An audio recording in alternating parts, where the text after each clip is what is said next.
सोच कर देखिए, आपको एक दिन पता चले कि अब एक वर्ल्ड एंडिंग इवेंट के कारण पूरी दुनिया के सारे लोग मर चुके हैं, सिर्फ आपके अकेले को छोड़कर। अब बड़े बड़े होटल्स, मॉल्स सब कुछ खाली पड़े हैं, सब कुछ फ्री है। बिना इंसानों के शहरों को जंगलों ने ढक लिया। अब ऐसा ही कुछ होता है हमारी 2025 की लेटेस्ट पोस्ट एपोलिटिक सीरीज अर्थ एबाइड्स में।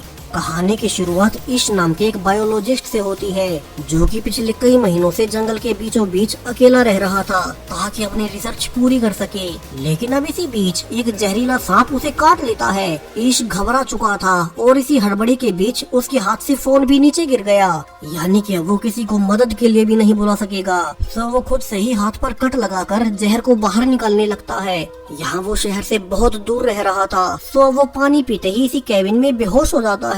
उसे लगातार हेलुसिनेशन हो रहे थे, क्योंकि सांप के जहर का कुछ असर अभी तक बाकी था, और वो ऐसे ही कई दिन अधमरी हालत में लेटा रहता है। उसे बीच में एक रात बाहर से हेलीकॉप्टर्स की आवाज भी आई। दरवाजे पर कुछ साइंटिस्ट उसे अपने साथ ले जाने आए थे। शायद से बाहर की दुनिया में कोई बड़ी इमरजेंसी आ गई थी, लेकिन अंदर इश आवाज नहीं कर पाता, और ये समझकर कि अंदर कोई भी नहीं है, वे साइंटिस्ट बाहर से ही वापस लौट गए। अब कुछ दिनों के बाद फाइनली बचे कुछ जहर का असर भी उसकी बॉडी से निकल ही गया, और वो खुद को हेल्दी महसूस करने लगता है।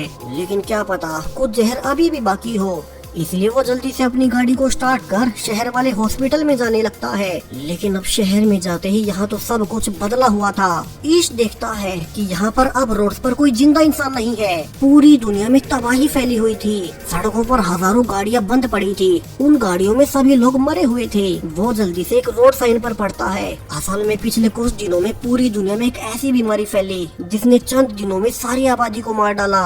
अब कोई सरकारी नहीं है, न कोई नियम कानून बचे हैं। ईश रोते हुए जल्दी से अपने घर जाने लगता है, क्योंकि उसे अपने पेरेंट्स को देखना था। उसे पता भी था कि वो खुद इस बीमारी से इसलिए बच गया क्योंकि वो पिछले कई महीनों से जंगल में अकेला रह रहा था। अब घर आते ही ईश देखता है कि यहाँ तो उसके पेरेंट्स ऑलरेडी कई दिन से मरे पड़े थे। अब वो कुछ देर रियलिटी को स्वीकार करने के बाद अपने पेरेंट्स की कब्रें खोदने लगता है ताकि उनके लास्ट राइट्स कर सके। अब आने वाले कुछ दिनों में वो समझ चुका था कि यहाँ उसके टाउन में अब उसके अलावा कोई जिंदा नहीं बचा, लेकिन उसे उम्मीद थी कि उसके अलावा और भी कुछ सर्वाइवर्स बाहर तो बचे ही होंगे, जो कि शायद से उस बीमारी से इम्यून रह गए होंगे। इसीलिए अब सेफ्टी के लिए साथ में गन और बाकी सप्लाईज लेकर वो लास वेगास शहर में जाने लगता है। रास्ते में जो ब्रिज उसे शहर से जोड़ता था वो भी ब्लॉक्ड पड़ा था, तो इसको काफी लंबा सफर तय करने के बाद दूसरे रास्ते से लास वेगास में जाना पड़ता है। लेकिन अब ये शहर भी खाली पड़ा था। यहाँ दूर दूर तक कोई भी जिंदा नहीं है। बड़े बड़े होटल्स और कसिनोस खाली पड़े थे। सो ईश अब थक हार कर एक फेमस होटल में रुक जाता है। यहाँ अब चूंकि सब कुछ उसके लिए फ्री था, तो वो महंगी वाइन्स पीने लगता है कि अब अगली ही रात उसके पास दो और सर्वाइवर्स मिल्टन और एन आते हैं, जो कि उसी की तरह इस बीमारी से इम्यून थे। वे बताते हैं कि वे पिछले कई दिनों से ऐसे ही महंगे होटल्स में रह रहे थे। मिल्टन इसको आखिरी टीवी ब्रॉडकास्ट भी दिखाता है, जिसमें अनाउंस किया जा रहा था कि वैज्ञानिक इस नई बीमारी का एंटीडोट नहीं खोज पाए, और इसके बाद विभिन्न देशों में गृह युद्ध छिड़ गया। लोग राशन पाने के लिए एक दूसरे को मारने लगे, और सिर्फ कुछ ही दिनों में हर कोई मारा गया। ईश जान पाता है कि मिल्टन और एन ने आज पहली बार किसी और जिंदा इंसान को देखा है, यानी कि पूरी दुनिया में जिंदा बचे हुए लोगों की संख्या बहुत कम होने वाली है। वो ये भी जान पाता है कि इतने दिनों से अकेले रहने पर मिल्टन और एन की मानसिक हालत बहुत खराब है।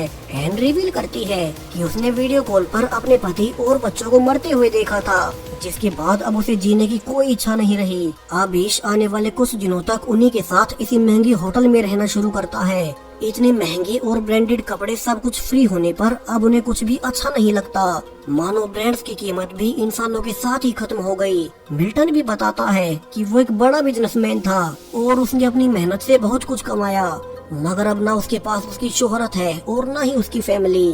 सो उसने अपने पास एक गन रख रखी है ताकि वे तीनों एक साथ अनलाइव हो सके। अब ये सुनकर तो ईश घबराकर बाहर भागने लगता है, क्योंकि उसे अभी भी जीने की इच्छा थी, और उसे अपने पीछे दो गोलियां चलने की आवाज आती है, यानी कि मिल्टन और एन ने वो कर ही लिया। ईश फिर से अकेला हो गया। उसे लग रहा था मानो वो पूरी दुनिया में अकेला ही जिंदा इंसान बचा हो। तो वो बड़ी तेज स्पीड में गाड़ी चलाते हुए शहर से बाहर निकल आता है, और यही रास्ते में उसे एक डॉग मिला। अब इसी डॉग में उसे अपना एक साथी मिल चुका था, इसी के साथ जीने की उम्मीद। सो वो उसे लकी नाम देता है और अपने साथ रख लेता है। यहाँ से इसने अपनी लाइफ एक नए सिरे से जीने का फैसला किया। सो अब वो पहले बहुत सी सर्वाइवल की बुक्स लेकर अपने पुराने घर में वापस आता है, जहाँ की वो अब से लकी के साथ रहेगा। वैसे भी खाने और राशन पानी की तो अब कोई कमी ही नहीं थी। और अब धीरे धीरे समय बीतते हुए उन्हें 1 साल हो चुका है। ईश और लकी एक साथ रहते, दिन में वे बाहर घूमने जाते, बेशक से शहरों में कोई न हो, मगर फिर भी वे किसी और जिंदा सर्वाइवर की तलाश करते। कि एक दिन लकी एक घर को देखकर भौंकने लगता है, जिससे कि धुआं निकल रहा था। ईश अब लकी को लेकर जल्दी से वहीं जाने लगता है, यानी कि उन्हें वहाँ अपने अलावा और भी कोई जिंदा इंसान मिलेगा। और यहाँ पहुँचकर उन्हें एक एमा नाम की लड़की मिलती है, जो कि शुरू में तो डर रही थी, मगर ईश यकीन दिला देता है कि वो उसके लिए कोई खतरा नहीं। वे एक दूसरे से जान पाते हैं कि पिछले 1 साल में उन्होंने एक दूसरे के अलावा और किसी को जिंदा नहीं देखा। वे इसलिए भी खुश थे कि अब उन्हें एक दूसरे का साथ मिल गया, वरना वे कितने अकेले थे। एमा भी यहाँ से ईश के साथ उसी के घर पर रहने आ जाती है। ईश ने यहाँ अकेला रहने से कुछ नहीं संभाला था, तो अब दोनों मिलकर उसके घर को रेनोवेट करने लगते हैं। यहाँ खाने का स्टोर भी पास ही था, तो यहाँ से वे अनलिमिटेड खाना ले पाएंगे। एक दूसरे से मिलकर उनमें जीने की एक नई उमंग जाग उठी। अब वे एक्साइटेड होकर उठते, अपने डेली के काम पूरे करते।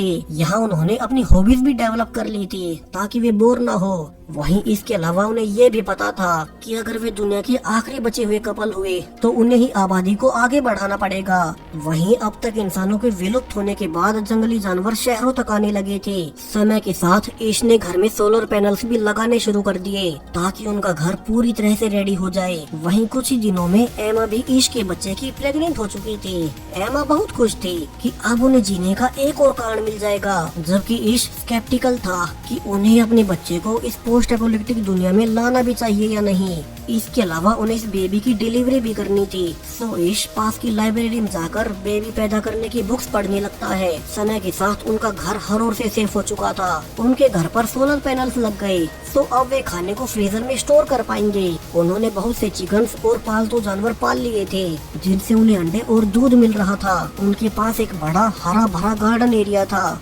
आसपास की हवा भी इंसानों के बाद साफ हो गई, यानी कि उनकी लाइफ लिटरली परफेक्ट हो चुकी थी। लेकिन अब समय के साथ उन्हें एक बड़ी प्रॉब्लम का सामना करना पड़ता है। दरअसल उनके आसपास के एरिया में चूहों की संख्या दिन प्रतिदिन बढ़ती ही जा रही थी, और अब तो वे उनके घर के पास भी आने लगे थे। तो वे अपने घर के आसपास के सारे कूड़े को जलाने लगते हैं, ताकि चूहे दूर रहें। लेकिन जब ये तरीका भी काम नहीं करता, तो उन्हें अपने घर को अंदर से सील करना पड़ता है। रात को एमा कहती है कि वे जल्द ही चूहों का कोई न कोई इलाज ढूंढ लेंगे। वैसे भी अभी तो वो अपने होने वाले बेबी के लिए खुश है, और आने वाले कुछ हफ्तों में ईश आसपास की बिल्लियों को उठा लाता है, जिससे कि टाउन में चूहे खत्म होने लगे।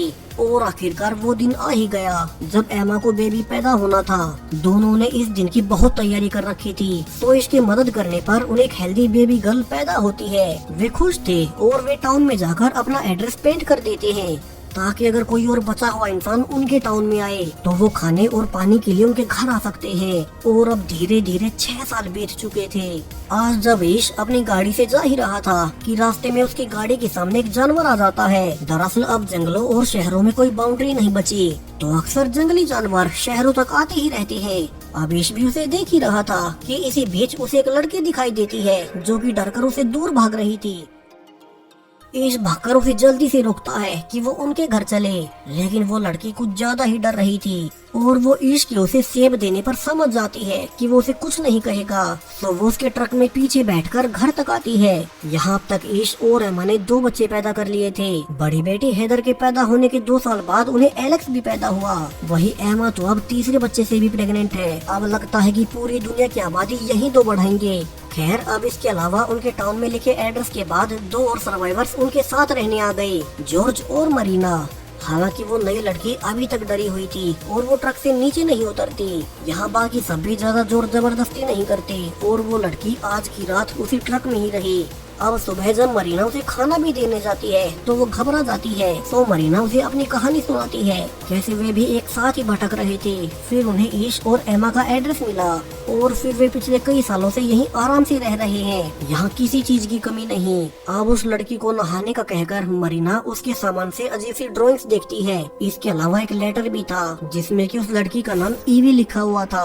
अब मरीना ये लेटर सबको दिखाती है, जिसे कि ईवी की माँ ने लिखा था कि जिसे भी ईवी मिले वो उसका ध्यान रखे। दरअसल जब वो बीमारी फैली तब ईवी के पिता ने उसे फिजिकली हैरेस किया था, जिसने उसके मन पर गहरा प्रभाव छोड़ दिया। इसलिए वो हर किसी को देखकर डर जाती है।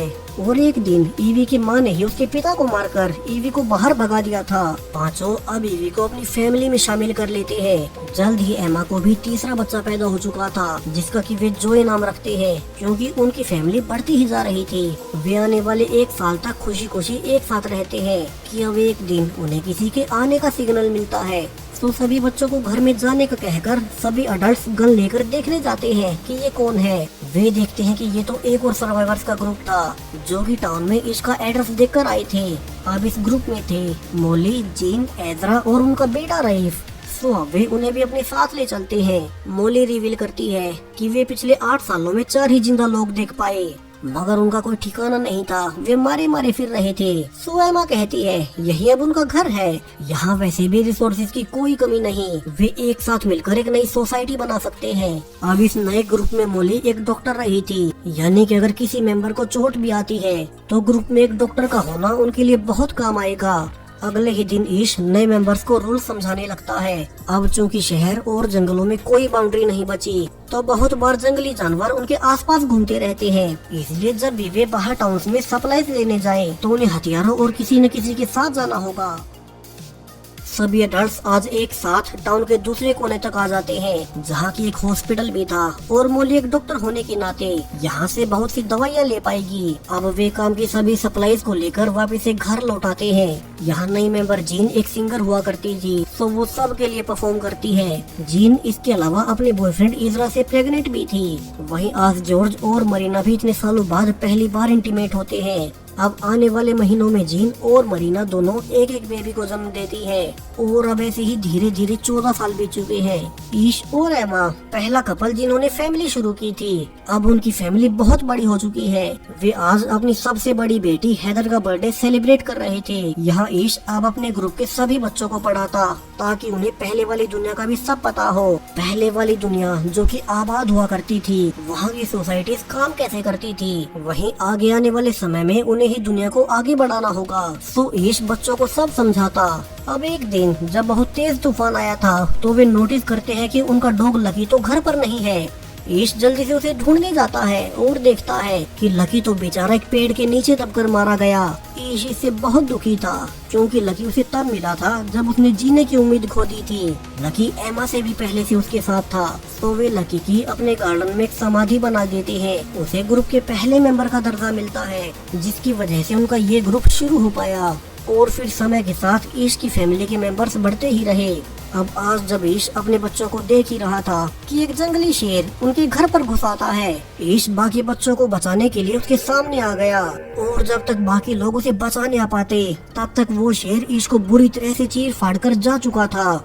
डॉक्टर मोली जल्दी से बाकी लोगों के साथ ईश को बचाने की कोशिश करने लगती है। फॉर्चुनेटली उनके पास सभी दवाएं थी, और मोली की टाइमली एक्शन लेने से वे ईश की जान बचा ही लेते हैं। एमा भी गन के साथ जाकर उस शेर को मार गिराती है, ताकि वो फिर से उनके किसी और मेंबर पर अटैक न कर दे। आने वाले कुछ हफ्तों में ईश अब फिर से चलने लग गया था, और अब 17 साल पूरे होते हुए बच्चे भी बड़े हो चुके हैं। ईश अपने बेटे जोए और एलेक्स को सर्वाइवल के सारे ट्रिक सिखाता। वहीं एजरा का बड़ा बेटा रईफ और ईश की बड़ी बेटी हैदर एक दूसरे को पसंद करने लगे। वे अक्सर एक साथ ही रहते, और अब वे अपनी फैमिली को कहकर अकेले बाहर की दुनिया देखने जाने का फैसला करते हैं। बाकी लोगों को भी पता था कि उन्हें आपस में ही आबादी बढ़ानी होगी, सो इससे किसी को एतराज नहीं होता, और वे दोनों को गाड़ी में वेपन्स और राशन पानी देकर दुनिया घूमने के लिए भेज देते हैं। लेकिन अब आने वाले समय में उन्हें पानी की कमी पड़ने लगती है, और पास के ही डैम पर जाकर उन्हें रियलाइज होता है कि अब आसपास का सारा पानी खत्म हो रहा था। दरअसल इंसान अचानक से विलुप्त होने से मौसम का प्रोसेस बिल्कुल बदल गया, जिस कारण अब पिछले कई महीनों से बारिश नहीं हुई थी। यानी कि ग्रुप के पास पानी को लेकर बड़ी प्रॉब्लम खड़ी हो जाएगी। कि तभी उन्हें 2 और गाड़ियां अपनी ओर आते हुए नजर आती हैं, यानी कि और भी सर्वाइवर्स। सो वे जल्दी से अपने घर आकर सबको सतर्क करते हैं, क्या पता ये नए सर्वाइवर्स खतरनाक हो और उनसे उनका घर छीनने आए हो। दरअसल ये ग्रुप चार्ली का था, और वो रिवील करता है कि वे यहाँ पर ऑयल का सौदा करने आए हैं। दरअसल उनके पास एक ड्रिल मशीन थी जिसे कि वे जमीन में ड्रिल कर ईश के ग्रुप के लिए हैंडपंप लगा देंगे और उन्हें पानी मिलता रहेगा। लेकिन इसके बदले में उन्हें उनका सारा ऑयल चाहिए ताकि वे यहाँ से ड्राइव कर 500 मील आगे दूसरे हिस्सों में जा सके। अब इसके ग्रुप के पास वैसे भी पानी की कमी थी तो वे इस ऑफर को मान जाते हैं। वैसे भी वे ऑयल का क्या ही करेंगे। सो इसके कहने पर अब चार्ली के ग्रुप के लोग एक जगह पर ड्रिल करना शुरू कर देते हैं। इस प्रोसेस में वैसे भी कई दिन लगने वाले थे तो तब तक चार्ली का ग्रुप उनकी वैन्स में ही रहेगा। वहीं ईश समय के साथ नोटिस भी करता है कि चार्ली उतना भी सीधा नहीं, उसने रिसोर्सेज के लिए कई सारे सर्वाइवर्स को मारा था। और ये सब जानने के बाद ईश अपने ग्रुप को अकेले में कहता है कि उन्हें चार्ली से सावधान रहना होगा और साथ ही अपने इस घर की सेफ्टी करनी होगी। एमा कहती है कि वैसे भी ड्रिल पूरी होते ही वे चले ही जाएंगे तो उन्हें ज्यादा परेशान नहीं होना चाहिए। आने वाले 2 दिनों तक ड्रिलिंग जारी रहती है और फाइनली 4 दिनों के बाद उन्होंने नीचे से पानी निकाल ही लिया। इसे सभी खुश थे और इस चार्ली से कहता है कि अब उनका सौदा पूरा हुआ, वे उनका सारा ऑयल लेकर यहाँ से जा सकते हैं। रात को सब इकट्ठे होकर सेलिब्रेट भी करते हैं। हालांकि इस चिंता में था क्योंकि चार्ली बहुत खतरनाक है और ऐसा लग नहीं रहा कि वो आसानी से यहाँ से चला जाएगा। अब रात को सबके सोने के बाद ईश को बाहर से किसी के चिल्लाने की आवाज आती है और वो बाहर आकर देखता है कि चार्ली एक रूम से निकल रहा था जबकि बाहर उसका साथी साइलस पहरा दे रहा था ताकि वो उसे किसी के आने पर इशारा दे सके। ईश जल्दी से भागकर उसी कमरे में देखने जाता है जहां अंदर ये भी रोए जा रही थी। वो बताती है कि चार्ली ने उसके साथ जबरदस्ती की। ईश जल्दी से अपने ग्रुप को इकट्ठा कर सब बता देता है। यहाँ बाकी मेंबर्स भी बताते हैं कि चार्ली के ग्रुप के पास बहुत सी गन्स है और वो कह भी रहा था कि वो यहाँ से अब कहीं नहीं जाएगा। अब ईश कहता है कि फिर तो उन्हें चार्ली को जान से मारना होगा वरना वो ऐसे अपने ग्रुप के लोगों को हैरास होते हुए नहीं देख सकते। आज उसने ईवी के साथ ऐसा किया है, कल को किसी और के साथ करेगा। यहाँ बाकी सब बेस के पक्ष में तो थे मगर वे ये भी डिस्कस करते हैं कि जब पृथ्वी पर वैसे ही इंसान नहीं बचे तो क्या उन्हें चार्ली को जान से मारना चाहिए। लेकिन ईश के अनुसार अगर वे चार्ली को मार दे तो फिर उसका ग्रुप कुछ नहीं करेगा और वे अब एक साथ चार्ली को घेर लेते हैं और उसके ग्रुप को पता चलने से पहले ही ईश प्लान के अनुसार चार्ली को जान से मार देता है। ईश को खुद भी बुरा लग रहा था कि उसने पहली बार किसी की जान ली है मगर उसे ये सब अपने ग्रुप के लिए करना पड़ा। वे अगली सुबह चार्ली के ग्रुप को बताते हैं कि अब वे उनसे बदला लेने का ना सोचे, वे चाहे तो यहीं रुक सकते हैं मगर उन्हें उनके कामों में हाथ बटाना होगा और अगर वे जाना चाहते हैं तो अभी के लिए हमेशा के लिए निकल जाएं। अब बाकी सब तो यहीं रुकने को मान जाते हैं मगर चार्ली का सबसे खास दोस्त साइलस उन पर गुस्सा उठता है कि उन्होंने उनके लीडर चार्ली को अचानक से अटैक कर जान से मार दिया। अब ईश का ग्रुप डर जाता है कि कहीं भी उन पर अटैक न कर दें मगर बाकी मेंबर्स कहते हैं कि उन्हें भी पता था चार्ली बहुत गलत था, वो लीडर होने का गलत फायदा उठाया करता था। उसने तो अपने ही ग्रुप की बाकी लेडीज के साथ भी ऐसा ही किया था। सो वे खुश है कि वो मारा गया। अब साइलस अकेला ही था जो कि चार्ली के मारे जाने से बहुत दुखी था। सो ईश उसे बाहर निकाल देता है। हालांकि साइलस कुछ देर बाद वापस भी आना चाहता था क्योंकि उसका बाकी ग्रुप तो यहीं रुक गया और वो बाहर अकेला सरवाइव कैसे करेगा। लेकिन चार्ली उसे अंदर नहीं आने देता क्योंकि चार्ली के गलत कामों में साइलस ने भी उनका साथ दिया था और सजा के रूप में भी उसे यहाँ से निकाल रहे हैं। यहाँ से समय और आगे बढ़ता है। अब पूरे 20 साल बीत चुके थे। बिना इंसानों की दुनिया अब तक बिल्कुल बदल गई। यहाँ अब ग्रुप के सभी बच्चे मिलकर एक नया प्लेन बनाने पर एक्सपेरिमेंट कर रहे थे।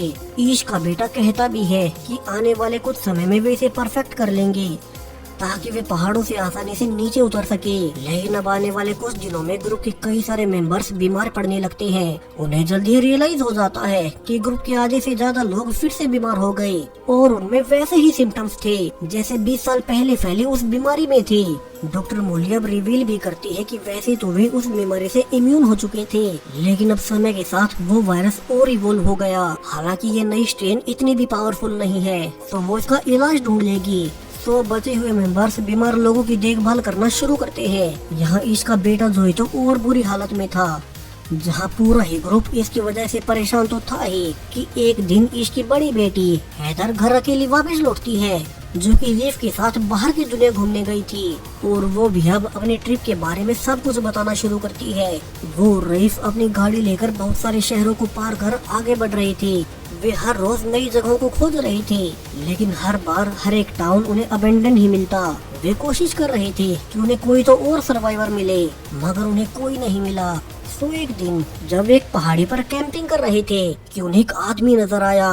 हैदर उसके पीछे भी गई, लेकिन तब तो वो भाग गया, मगर बाद में पीछे से आकर उसने रईस को चाकू के पॉइंट पर ले लिया और उन्होंने पहचाना कि ये कोई और नहीं बल्कि साइलस ही था। वही साइलस जिसे कई साल पहले चार्ली की मौत के बाद ईश ने अपने ग्रुप से निकाल दिया था। सो उसी का बदला लेने के लिए उसने रईस को चाकू मार दिया, जिसके बाद हैदर को भी उसे मारना ही पड़ा। मगर तब तक बहुत देर हो चुकी थी और रईस ने दम तोड़ दिया। उसे वहीं बीच पर दफनाने के बाद हैदर ने वापस आना शुरू किया और रास्ते में गाड़ी बंद पड़ने के बाद उसने अपना बाकी का सफर पैदल ही तय किया। यहाँ से उसे भी पता चलता है कि आधे से ज्यादा मेंबर्स उसी बीमारी से ग्रस्त हो गए जो कि 20 साल पहले फैली थी, मगर ये वेरिएंट पहले जितना पावरफुल नहीं रहा और डॉक्टर मॉली इसी का इलाज ढूंढ रही है। यहाँ वे छोटे जोए का फीवर कम करने के लिए उसे ठंडे पानी में भी लेटाते हैं, जहाँ अगले कुछ दिनों में डॉक्टर मोली की दवाइयों से ज्यादातर मेंबर्स फिर से नॉर्मल हो रहे थे। लेकिन ये दवाई जोए पर काम नहीं करती और वो अपने पेरेंट्स से आखिरी बार बात करके दम तोड़ ही देता है। अब ईश इस घटना से बिल्कुल टूट चुका था। जोए के अलावा भी उनके ग्रुप के 3 और मेंबर्स मारे गए थे। अब एमा अकेले में ईश को समझाती है कि जब उनके पास कुछ नहीं था तब सिर्फ उन दोनों ने मिलकर रहना शुरू किया और अब तो उनके पास उनका पूरा ग्रुप बन चुका है और वे ही आने वाले समय में पृथ्वी को फिर से आबाद कर देंगे। सो उन्हें हिम्मत न हारते हुए ग्रुप के बच्चों को रेडी करना होगा। ईश अब अकेला एक पहाड़ी पर जाकर सनराइज देखता है। उसे महसूस हो रहा था कि 20 सालों के बाद दुनिया कितनी बदल गई। वो वापस जाकर अपने बच्चों को स्पीच देता है कि अब तक वे गलत दिशा में आगे बढ़ रहे थे। वे पहले वाली दुनिया के जैसे बनने की कोशिश कर रहे थे, मगर अब दुनिया वैसी बची ही नहीं है। सो उन्हें प्रकृति के हिसाब से सीखना होगा।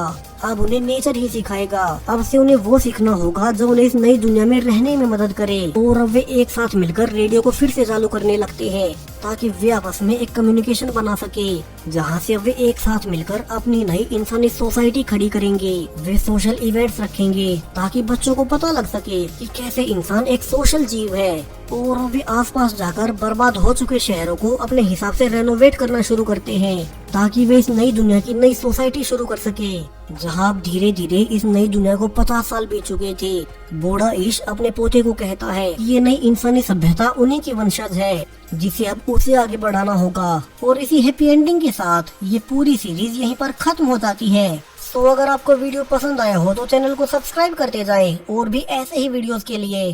Thank you.